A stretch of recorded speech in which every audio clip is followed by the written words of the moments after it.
او طریقه دا ده سنت طریقه دا ده چې د عرفات په میدان کې د خپل خیمې نه به راوځي او نور ته به ودرېږي او قبلې ته به مخ کې نو قبلې ته به مخ کې او لاسونه به د دعا په شان ته اوچت کې 10 منټه 20 منټه نیمه ګنټه څومره چې دا چا وس کېږي تلبیه به وایي درود به وایي منځ کې به دعاګانې غواړي بیا به تلبیه شروع کړي 3 ځله بیا به درود وایي بیا به دعا شروع کړي بیا د هر چا خپل کاري څوک نیمه ګنټه څوک 10 منټه څوک 20 منټه چې ښه دې ځان په دعاګانو غوښتو باندې ستړی که بیا به راشي خپلې خیمې ته ګنټه نیمه به ارام وکړي بیا به بهر لاړ شي دا سلسله به د ماښام د انور د پریوتو پورې د عرفات په میدان کې جاری ساتي که بهر رانړي او په دې کیم او په دې خیمه کې دننه ودرېدې او قبلې ته دې مخ که او دعاګانې دې شروع کړي هم صحیح ده کانو ودرېدې او په ناسته دې ذکر کولو تلاوت دې کولو دعاګانې دې وغوښتې او قبلې ته دې مخ نو هم صحیح ده که هېڅ دې مو نه کړل نه دې ذکر وکړه نه دې تلاوت وکړه نه دې دعاګانې وغوښتلې او تش د عرفات په میدان کې د انور د پریوتو پورې ایثار شوې نو هم دې حج څه شو اوس هېڅ قسمه کمی پکې نشته دی خو البته یو خبره خطرناکه ده او هغه ده چې د کبیره ګناهونو نه به ځان ساتي غیبت ونه کړي چغلي ونه کړي کنځل ونه کړي دا نه نعوذ بالله چې احرام دې تړلی دی او د عرفات په میدان کې ناست دی او د حج اهمه فریضه ادا کړي او 2-3 ملګري ناست او په پېښور کې یو ملګری دی ګاونډي دی په هغه پسې لګیا یا یو خپلوان دی په هغه پسې لګیا یا د پاکستان په حکومت پسې لګیا یا د سعودي په حکومت پسې دا شیطان دی که نه دا سړی قصې سړي مخې ته راولي نو غیبت خو د ورور غیبت دی د بادشاه غیبت دی د وزیر غیبت دی د خپل د برید ټول غیبت او شیطان کوشش کوي په دغه وکه چې په سړي باندې د حج سګي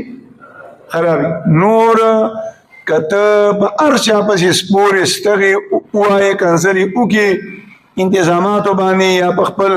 د حج ګروپ والا ملګری بسې بلډینګ کې خنو کمرې خېنې دي نو څه دي جوړیږي نه په دغه وخت کې خو خپل حج ور باندې سګي خراب نو دا یو مهرباني به وکړي چې خفه کېږئ ما کم از کم دا 2.5 ورځې او بیا په دې 2.5 ورځې کې دا نیمه ورځ دا خو د خپلو خولو ته څه واچوئ بلکل تالي واچوئ غیبت کبیره ګناه ده چغلي کبیره ګناه ده کنځل کبیره ګناه ده بل مسلمان ته سپکدل کبیره ګناه ده دنیا خویندې میندې بربند مخ ګرځي راګرځي احرامونه یې تړلي بدنظیر کبیره ګناه ده نو کم از کم چې د دې خبرې نه ځان ساتو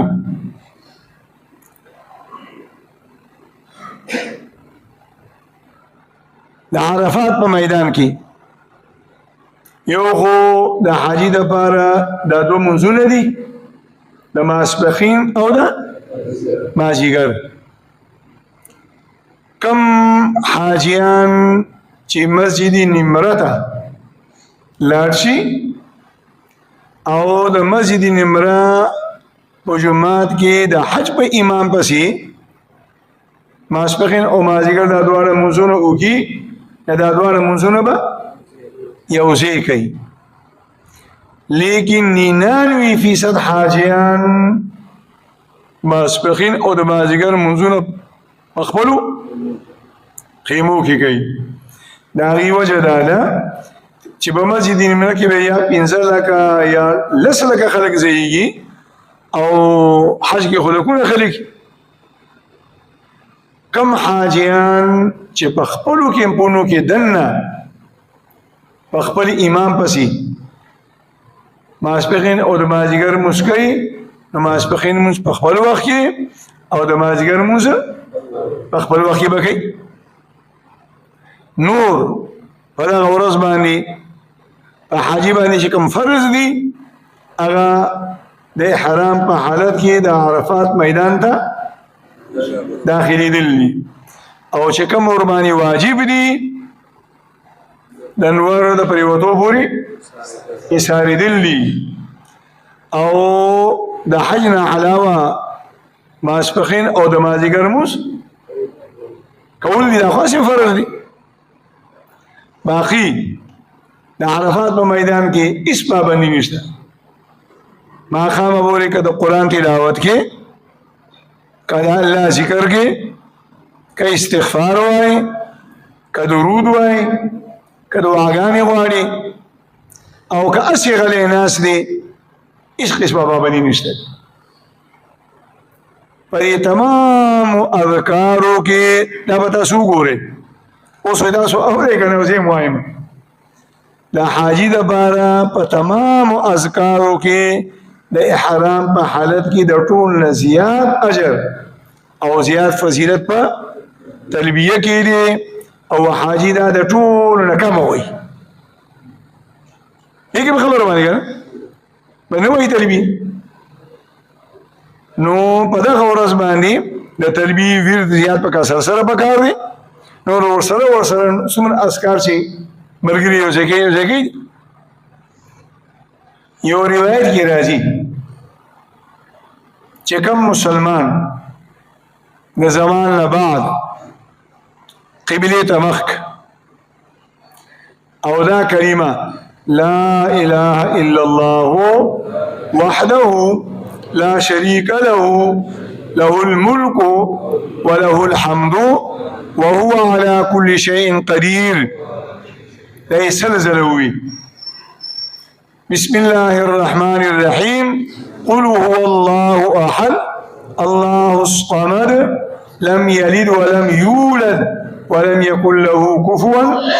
احد ليس زلزلوي او لا درود اللهم صل على محمد وعلى آل محمد كما صليت على إبراهيم وعلى آل إبراهيم إنك حميد مجيد وعلينا معهم وما غدم ما درود به ونم دي او آخر کې ورپسې دا جمله وعلينا معهم او د دې ټکی معنا دا ده وعلينا فمنهم دا درود او دا رحمتونه نازل کا معهم د نبی علیہ السلام دا د اهل عیال د ابراهیم علیہ السلام او دا اهل عیال سره نو چې دا وظیفه چې اصل زره وکړنه الله پاک فرشتو ته وایي س انعام دې د هغه مسلمان بنده چې زما تسبیح وي تهلیل وي زما په پیغمبر باندې درود وي او بیا ول الله او زما بړی بیان کړه او بیا الله ولا په خپل جواب ورکړي چې ما د بخنه وکړه دی به وبخلو او د سفارش می قبول لي د خپل ځان په حق هم او د عرفات میدان چې څومره خلک دي د دې ټول په حق کې کړي ما ته سفارش کوي هم زده د سفارش منما بهتره طریقه دا ده چې سپین کاغذ د ځان سره واله نمینا د بلډینګ نه او باغې باندې اشاره ولیکا نیمه غنټه درود یو 20 منټه درود 20 منټه استغفار 20 منټه تلاوت 20 منټه دعاګانې یو ترتیب ځان سره کوي خپل باندې جوړ کا او بیا د ماخام باندې دا سلسله جاری ساده د پیښور نه د ځان سره جوړ په کور کې دا یو کاغذ باندې په یو کاپي باندې دا ترتیب د ځان لپاره ولیکا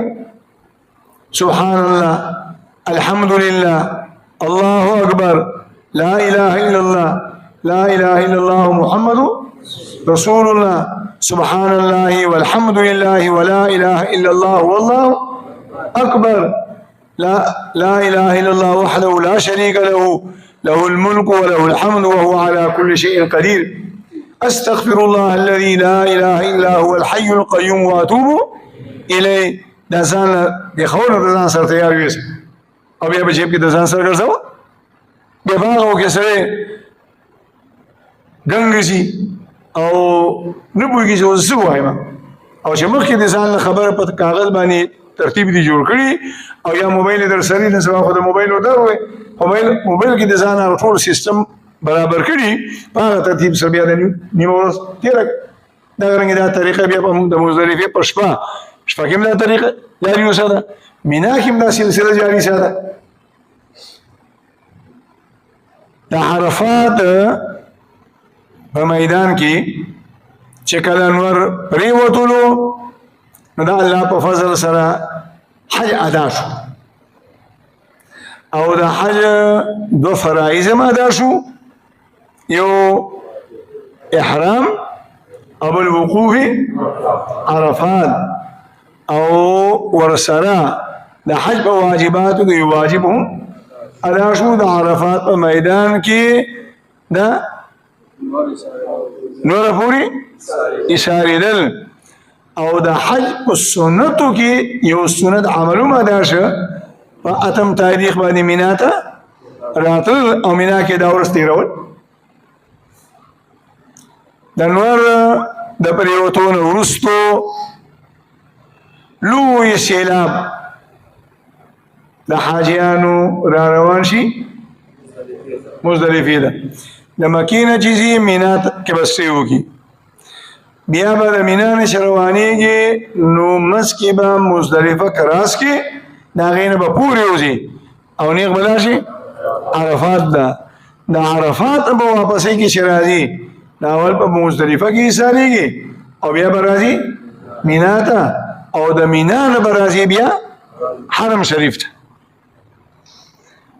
مزدلفې ته چې را روان شي نور عرفات کې پرېوتو خو د ماښام مونځ به په عرفات کې نه کې د ماښام مونځ به را رسې کوم ځای ته یو منټ دا لږ ضروري دي. السلام علیکم.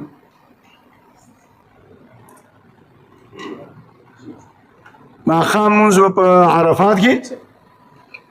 نه کې راځي به چې کله د مزدلفې میدان ته را ورسېدې نو د مزدلفې په میدان کې به که د شپې 2 بجې شوې که 1 بجه شوه که 3 بجې شوې خو هم به په لاره کې د ماښام مونځ نه کې مزدلفې ته چې را ورسېدې په دې لاره کې به تلبیه وایي. څوک په بسونو کې راځي او څوک پیدل راځي هر سړی به خپل ځان ته ګوري دا د هغه وخت بیا خبرې دي. د مزدلفې میدان ته چې را ورسېدې د ټولو نه اول د ماښام او د ماسخوتن مونځ کول دي. تر دې پورې د حج کتابونه لیکي پخوا به په اوښانو باندې خلکو سوارل راتله چې سور رالی نو د خپلې سورلۍ نه به سامان د کوزولو نه وړاندې اول د ماښام او د ماسخوتن مونځ به وکړي. د اختر شپه د مزدلفې په میدان کې تیرول سنت دي او د اختر په شپه کې ذکر استغفار دعاګانې او صحیح سرونول دا مستحب دي. بعضی روایتو کې راځي چې د اختر شپه یعنی د مزدلفې شپه په فضیلت کې د شب قدر د شپې نه هم زیاده افضل ده. د مزدلفې وقوف واجب دی. وقوف عرفه فرض او وقوف مزدلفه واجب. د وقوف عرفات وقت اوږد دی نیمه ورځ او یو شپه او د وقوف مزدلفې وخت ډېر زیات مختصر دی ټوله شپه به د مزدلفې په میدان کې تېره کړي چې کله صبح صادق را وخته اذانونه شروع شو نو د سحر مونځ به وکړي او د سحر په مانځه پسې بیا د وقوف مزدلفې وخت دی چې د سحر د اختر د ورځې سحر در باندې د مزدلفې په حدودو کې راوختلو کتا د وقوف نیت کړي ودرېدلې او کنه ودرېدلې ایثار شوی کنه ایثار شوی خو واجب دي څه شو جی ادا شو واجب دي ادا شو او بیا سنت طریقه دا ده چې د سحر مونځ په اول وخت کې وکړه او د سحر د مانځه نه بعد بیا ودرېږه او قبلې ته مخ کا تلبیه ووایا یا درود شریف ووایا او بیا په ولاړه باندې دعاګانې ووایا تر دې پورې چې نور را خطو ته 15 یا 20 منټ پاتې شي بیا به د مزدلفې د میدان نه را روان شي د مینا په طرف باندې د مزدلفې په میدان کې ماښام مونځ کستا د شپې 2 بجې وکړو که نه خو هم په بدې کې د قضا نیت نه کې دا قضا کېږي نه تر څو چې سهار نه دا ختلی بس عام نیت به کې چې څنګه نیت اول به د ماښام مونځ وکړي او بیا به ورپسې د ماسخوتن د مزدلفې په میدان کې د ماښام او د ماسخوتن دا دواړه مونځونه یو ځای کول واجب دي دا دواړه یو ځای کول دي واجب دي که په جمع کې نو هم واجب دي او که ځان لیکي هم واجب دي مینا کې خیمه‌یي په عرفات کې خیمه‌یي او د مزدلفې میدان کې هیڅ قسمه خیمې نه بس میدان دی فرش دی شګی دی او د پاسه شین آسمان دی او شپه ده د سعودي ګرمي زیاته ده نورم ګرمي شپې 12 بجې 2 بجې چې ته په دې فرش باندې همدغسې سملې کنې نو نشي سملاستې نو د دې وجې نه حاجیان د ځان سره مینان مکې نه چې ځي نو لس ریاله باندې پوسکې خرڅېږي هغه پوسکې د ځان سره والي او د عرفات واپس د ځان سره وړي مزدلفه کې ځان دپاره خور کړي موسم پې وکړي سملي او بیا چې را روانې کړي پرېږدي همدغه ځای کې دا دواړه مونځونه چې کې نو یو اذان او یو اقامت یو ملګری به اذان وکړي او بیا به اقامت وکړي او بیا به بل ملګری جمع ته مخکې شي اول به د ماښام مونځ ورکړي او فورا د ماښام پسې به د ماسخوتن جمع ورکړي منځ کې به د ماښام سنت نه کوي فورا بیا که زړه غوښته د ماښام او د ماسخوتن سنت به د ماسخوتن نماز نه وروسته بیا وکړي بهتر به وروسته وکړي دا شپه به په مزدلفه کې تېره شي په مزدلفه کې یو بل عمل مستحب دی او هغه دا چې د مزدلفې د میدان نه به حاجیان کاڼي راغونډ او اسی احتیاطاً به اویا کاڼي راغونډ کړي د پلید ځای کاڼي راغشتل ښه نه دي او غټ کاڼي راغشتل هم ښه نه دي ډېر واړه هم ښه نه دي مستحبه طریقه دا ده چې هر یو کاڼي د کجوري یا د قلولو د دانې نه معمولي د هغې نه کم زیات نو خیر دی خو نه به ډېر غټ کاڼي دا دي او نه ډېر واړه اوس د سعودي د حکومت دا ترتیب دی چې د روډونو په دې منځ کې چې کوم فوټپاتې دي هغې ټول د دې کاڼو نه د کړي شیندلي ځای په ځای باندې هماغه کاڼي چې کوم هغې شیندلي دي هغې نه یې راغونډ او بهتره طریقه دا ده چې اوبه ورباندې واړوه ځکه لکونه حاجیاني او ځای په ځای باندې او د سپاتې ته کیني کېدای شي شا پلید کړي دا کاڼي به د مزدلفې د میدان نه راغونډ دا مستحبه ده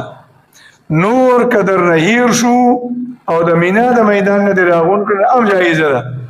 او کله کانی د پیښور د ځان سره ویوړل بوتل دې ډک نو هم جایزه ده څه قباحت پکې نشته ده خو مستحبه ده چې د کوم ځای نه د مزدلفې د میدان نه راغون کی ها کوم ځای کې چې جمرات دي شیطانان دي هغې خوا کې چې کوم کاڼي پرېوتي را پرېوتي د هغه ځای نه راوشتول دا خلاف سنت دي نو د مزدلفې په میدان کې شپه هم تېره کړه او سهار هم در باندې راوختلو د حج یو بل سنت عمل هم پوره شه شپه تېره شوه او د حج 2 واجبات ادا شو یو وقوف مزدلفه او بل د ماښام او د ماسودن دا دواړه لمونځونه یو ځای کول دا هم واجب دي که نه او دا هم د حج د وجې نه دي بیا د سهار په ټیم کې به ټول حاجیان را روان شي او دغه راتلل بیا پیدلي دې کې بسونه مسونه ني راځي به چېرته ځي مینا ته د مینا ته چې راورسېدې نو د مینا نه چې را روانې نو اول چې جمراتو ته راورسېدې د شیطانانو د جمرات وایي اول به چې مونږ تاسو ورته ورښودی شیطان وایي هغه راځي بیا ورپسې درمیانه او بیا د مکې مکرمې د ښار طرف ته چې کوم شیطان راځي دې ته جمره حقه وایي د هغه شیطان نو د لوی اختر په ورځ باندې په حاجي باندې د حج په کارونو کې 4-5 کار دي یو پکې فرض دی او دا نور پکې واجب دي په ټولو کې اولنی کار دا غټ شیطان ایستل دي اول به هم پرېږدي دویم هم پرېږدي اوس خو پولیس والا ولاړي دا پرېږدي هم نه هغې به درته اشاره کوي چې مخکې ځه مخکې ځه مخکې به را روانې هر شیطان ته چې را ورسېدې تلبیه به په خوله جاري وي او چې یو څو قدمه پاتې شو د بوتل نه کاڼي را وباسه او ښه په تسلۍ په آرام سره خوشمانه او دا شیطان چې کوم دی دا یو اوږد دیوال دی لکه د دې دیوال نه والا د هغه دیواله پورې تقریبا دومره به وګوري او لوړ هم دومره دی لکه دی دا لودي شته دی ګوره نو دا دې اړخه چې را روانې نو دا لومړني ګوټ پورې خلک ګڼه ګوڼه جوړي نو بهتره دا ده چې داسې لږ په شاشه را روانې دي منځ ته او یا دې آخرین اړخ ده ځان راوړی ما درته مخکې ویلو چې په یو نصیحت باندې عمل وکړئ نو انشاءالله هر ځای کې به الله درته لاره اسانوي یو ده چې د حج کوم حکم ادا کړي نو تیزي به نه کړي څه به نه کړي جي تیزي به نه کړي هغه د شپې نه را روان شوی دا دومره شوګیري او مشقتونه کې او د شیطان په ایشتو باندې یاره 15 منټه نه لګي او دا واجب عمل دی نو په دې 15 منټو کې چې تا تیزي وکړله نو هر څه خراب یو دویمه ده چې ساډوبې به بسان نه راولي او دریمه ده خوف زاده کېږي به نه یریږي به نه اکثر به خلکو یاره راشي هېچا د چا سره څه کار نه یي هر سړی په خپلو خولو کې ډوبي او د محشر د میدان د ورځې حالي څوک چا ته څه وایي نه نو بعضې اوقاتو کې د ازدحام د وجې نه په خلکو نو تیزي به نه کې ساډوبې به به ځان نه راولي او ترکېږي به نه او یاره به به ځان نه راولي نو چې شیطان ایشتو ته رایستې شوي ښه قدمونه په آرام که په قلاره او په مزه باندې داسې په ترس باندې ځان ونیزې کوه په ترس د ځان ونیزې کوه په ترس د ځان ونیزې کوه زنانه در سره هغه هم د ځان سره که چې کله دې دیوال ته راورسېدې نو د دې دیوال نه 2.5 ګزه دې خوا ته د سینې عمره یو بل دیوال دی او د هغه دیوال او د دې دیوال په منځ کې کوڅه غوندې ده بیا به هغې ته مخامخ ودرېږي او کاڼي دې ګس لاس کې به ونیسي او یو کاڼي به رااخلي د کاڼي د راغشتو سره تلبیه بند شوه او بیا به یو کاڼي راوالي داسې نه به ډېر داسې کېږي نه به ډېر داسې کېږي نه به یې داسې وروړي دومره قدرې به ویلي چې دا مټ دی د ترخ نه جدا شي او د دې دواړو ګوتو په سر کې به دا ګیټکې ونیسي او د هر ګیټکې د ایستو سره الله اکبر الله اکبر الله اکبر بعضې داسې لګي داسې باندې کړي او بعضې هغه د لرې ځای نه ولاړې وروړي کاڼي دلته کې پرېوځي نه که به دې مخامخ دیوال باندې کاڼي اوله لګېده نو پروا نشته که د هغه ورکوټي دیوال نه دې خوا د کاڼي پرېوتو ونه شو د دې واړه دیوال او د دې غټ دیوال په دې منځ کې چې کومه کوڅه ده دې ته چې کاڼي ور پرېوتلو نو واجب دی ادا شو نو په دغه ورځ باندې دا یو شیطان ایستلی او دا واجب دی او په یو کانو باندې ایستل واجب دی او هر حاجی به دا کاڼي په خپله وړي یو بل نه مې نه وړي الا داسې معذور در سره دی ګوړ د انتهایي درجه به وړاندې ودرېدی نه شي هغه ایستی شي په دغه ورځ باندې یو واجب ادا شو دا غټ شیطان د ایشتو نه بعد دعا غوښتل نشته بیا به را روان شي مکې مکرمې طرف ته د شیطان د ایشتو نه بعد به څه وشي دویم عمل قرباني سکانې حکومت قربانیانې کوي نو که سلیپ درته میلاو شوی و او په هغې باندې ټیم لیکلی و نو د هغه ټیم انتظار وکړه خبر باندې پوه شوي د هغه ټیم نه له 7 منټه وروستو بیا څه وکړي سر اخریا د اول شیطان ایستل بیا قرباني کېدل او بیا سر خریل دي 3 واجبات او د سر د خریل نه بعد به بیا حرم شریف ته راشي طواف به وکړي او د دې طواف نوم دی طواف زیارت او دا په حج کې فرض دی نو چې طواف زیارت دی وکړلو د حج 3 واړه فرایض هم ادا شو او د حج د واجباتو اکثر حسم ادا شوه د شیطان د سر خریلو او د قرباني ترمنځ ترتیب واجب دی اول شیطان ایستل بیا قربانی کول او بیا سر خریل که حکومت درله څه وخت نو درکړی پارچې سلیپ نو میلاو شوی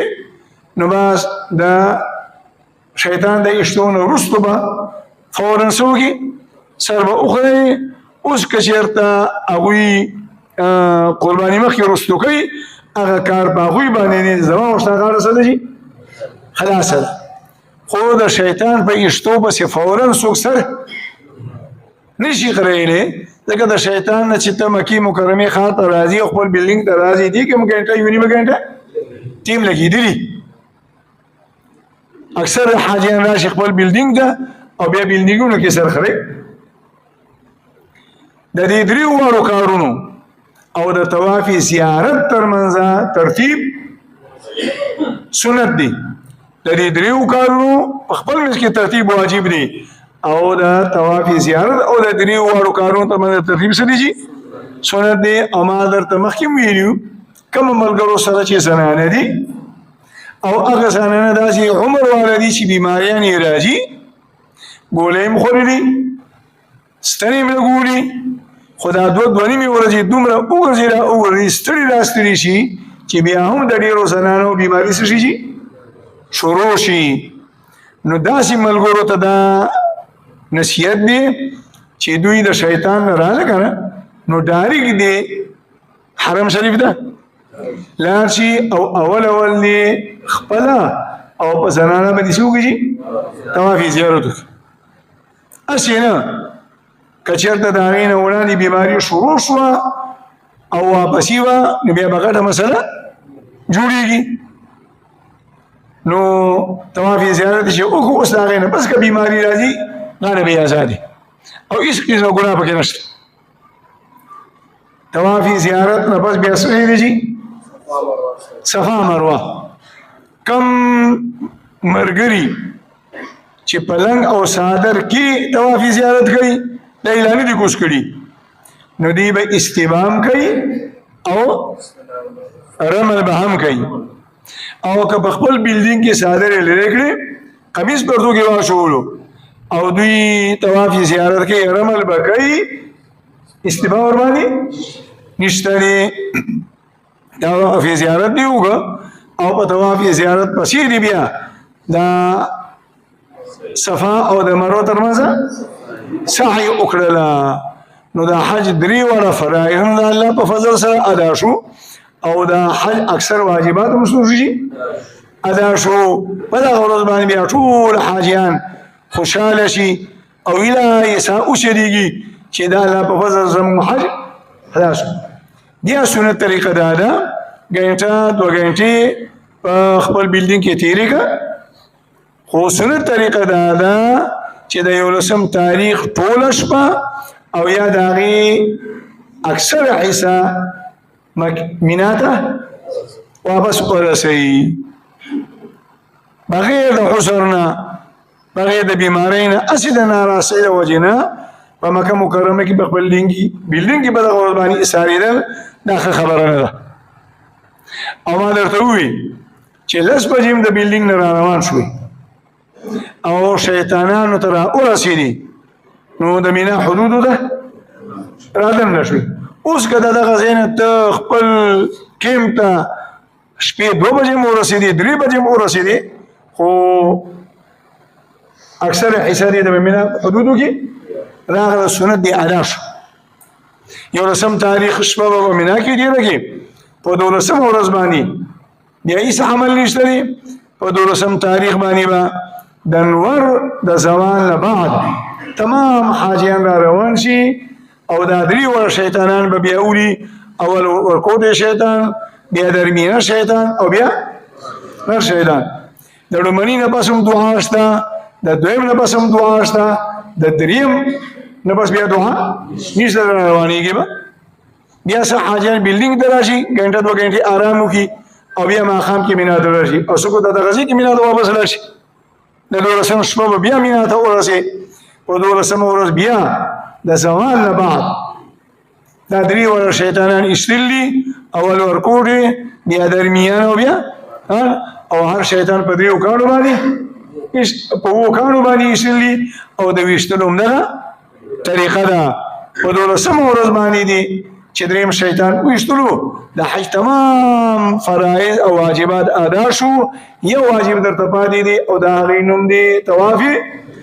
ودا او طواف رخصت. په کومه ورځ باندې چې ته د مکې نه مدینې ته ځې او یا د مکې نه جدید واپس راځي په هغه ورځ باندې به د روانېدو نه ګنټه 2 غنټې وړاندې طواف وکړي د رخصت په نیت باندې او دا طواف واجب دی د حج د واجباتو نه دي. که زنانه بیماره وه هغې ته معاف دی او نارینهو ته معافي نشته دی. د طواف رخصت که چا ونه کړ او د طواف زیارت نه بعد یو نفلي طواف هم کړی و که نه دغه به د ده ته طواف رخصت ځینې شي او که کوم ملګري د طواف زیارت نه بعد یو نفلي طواف هم نه وکړی او د خپل وطن ته واپس راغه نو واجب یې پرېښود دم به ورباندې هم دی ګناه هم ده. الله پاک دې په دې خبرو باندې ماته او تاسو ټولو ته د پوهې او د عمل توفیق را نصیب کړي او الله دې موږ تاسو ټولو ته د حج مناسک اسانه کړي. د حج د راتلو نه وړاندې هم دې الله د هر قسمه بیمارو نه وساتي او د حج په سفر کې هم دې الله د هر قسمه غمونو مصیبتونو پریشانیو نه وساتي. موږ تاسو چې هلته یو زموږ تاسو د اهل و عیال دې الله د هر قسمه غمونو نه حفاظت وکړي د تمام عالمنا چې د څومره مسلمانانو د راتلو فیصلې الله کړي دي الله دې د ټولو حفاظت وکړي. ربنا تقبل منا انك انت السميع العليم وتب علينا انك انت التواب الرحيم برحمتك يا ارحم الراحمين.